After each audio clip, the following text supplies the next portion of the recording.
नमस्ते, प्रियांगी 1 gram ज्वेलरीमध्ये आपलं स्वागत आहे। आज आपण पाहणार आहोत महाराष्ट्रीयन संस्कृतीतील एक अतिशय खास दागिना बाली। त्याला हुप्स इयरिंग्स असंही म्हटलं जातं। हा जगातील सर्वात जुन्या दागिन्यांपैकी एक मानला जातो। त्याचा इतिहास जवळजवळ 4 ते 5 हजार वर्षांपूर्वीचा आहे।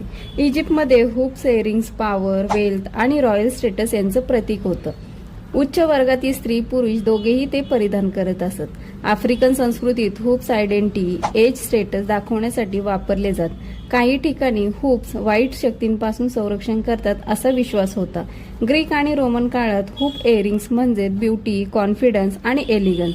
ते बहुतेकदा सोनं किंवा ब्राजमध्ये बनवलं जायचं आणि भारतामध्ये हुप इयरिंग्स फार पूर्वीपासून वापरलेत होते। प्रदेशानुसार त्यांना वेगवेगळी नावंही मिळाली। महाराष्ट्रामध्ये बाळी किंवा कुडी, उत्तर भारतमध्ये कर्णफूल आणि दक्षिण भारतमध्ये माटल असे म्हटले जाते।